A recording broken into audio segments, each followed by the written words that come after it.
সিলেটে এবারের বন্যায় সড়ক ও জনপথ এবং এলজিআরডির প্রায় 200 কিলোমিটার সড়ক ক্ষতিগ্রস্ত হয়েছে, যা মেরামতে দরকার হবে প্রায় 400 কোটি টাকা। সড়ক ও জনপথের 39 কিলোমিটার রাস্তার ক্ষতি হয়েছে। উজানের ঢলের কারণে বারবার রাস্তা মেরামত করেও টেকানো যাচ্ছে না। এলাকাবাসী বলছেন, সিলেটের বন্যা নিয়ন্ত্রণে দরকার নদী খনন করা। হোসেন আহমদ সুজাতকে সাথে নিয়ে হাবিব রহমানের প্রতিবেদন। এখন জন্ম সনদ দিয়ে খোলো বিকাশ স্টুডেন্ট অ্যাকাউন্ট। নিজের বিকাশ নিজে কর। উজানে বৃষ্টি না থাকায় সিলেটে সব নদীর পানি এখন বিপদসীমার নিচে।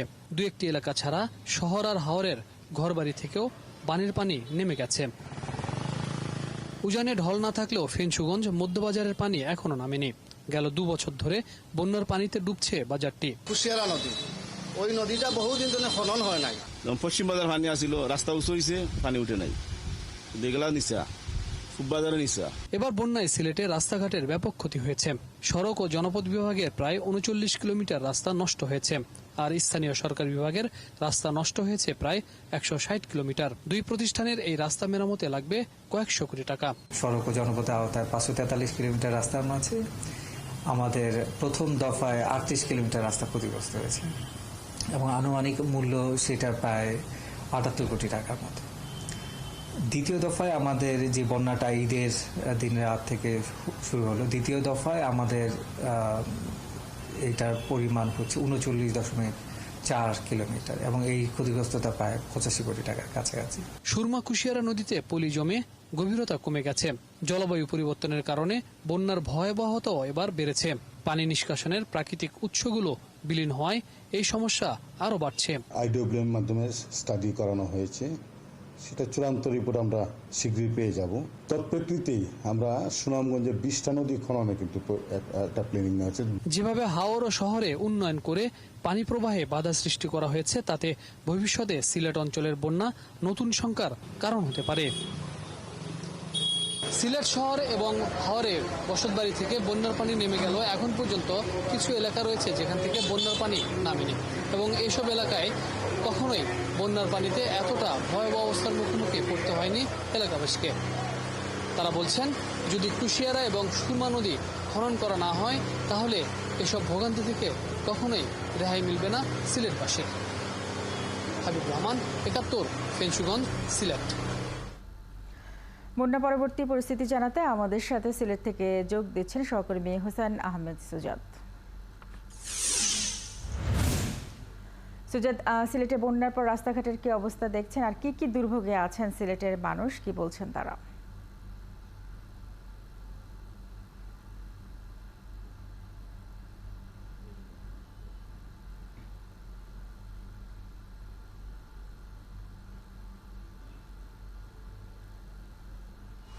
দেখুন স্বপ্না, ইতোমধ্যে কিন্তু বন্যার পানি সিলেট শহর থেকে নেমে গেছে এবং এই মুহূর্তে সুরমা নদীর পানি বিপদসীমার 20 সেন্টিমিটার নিচ দিয়ে প্রবাহিত হচ্ছে, কিন্তু এখন পর্যন্ত আসলে নগরীর কিছু এলাকা থেকে পানি নামেনি। এই মুহূর্তে যদি আমি আপনাকে দেখাই নগরীর সুবহানীঘাট উপশহর এলাকার একটি চিত্র, যে নদীর পানি বিপদসীমার নিচে নেমে গেলেও কিন্তু এই এলাকার পানি কিন্তু এখনও নিচে নামেনি, যার কারণে কিন্তু এই এলাকার মানুষ যারা রয়েছেন তারা ভোগান্তির মধ্যে আছেন। বিশেষ করে এই সড়ক দিয়ে যারা যাতায়াত করেন এবং পাশের যে সকল দোকানপাট রয়েছে, এই দুর্গন্ধযুক্ত পানি থাকার কারণে কিন্তু তারা দোকানপাটটাও খুলতে পারছে না। আপনাকে যদি আমি বলি যে সিলেটের মানুষ কিন্তু এই বন্যার একটা স্থায়ী সমাধান চায়। স্থায়ী সমাধানটা হচ্ছে, যখন 2022 সালে বন্যা হয়েছিল তখন সিলেটের মানুষের পক্ষ থেকে একটা দাবি উঠেছিল যে সিলেটের সুরমা নদী খনন করতে হবে। তাৎক্ষণিকভাবে কিন্তু প্রধানমন্ত্রীর একটা বিশেষ প্রকল্প থেকে 50 কোটি টাকার একটি প্রকল্প বরাদ্দ নেওয়া হয়, যে সিলেট শহরের সুরমা নদী 15 কিলোমিটার খনন করা হবে। 2 বছর পার হয়ে গেলেও কিন্তু এই সুরমা নদী খনন হয়নি, মাত্র 11 কিলোমিটার খনন হয়েছে। তারপর কিন্তু 2022 সালে এসে মানুষ আবারও বন্যার কবলে পড়েছে এবং মানুষজন কিন্তু সহায় সম্বল অনেকেই হারিয়েছেন। আমরা নগরবাসীর সাথে কথা বলেছিলাম, তারা আমাদেরকে বলেছেন যে বিশেষ করে সিলেট সিটি কর্পোরেশন যখন প্রতিষ্ঠা হয়েছিল তখন কিন্তু প্রত্যেকটা প্রতি মেয়রের কিন্তু একটা ইশতেহারে বলা হয়েছিল যে জলাবদ্ধতা দূর করবেন।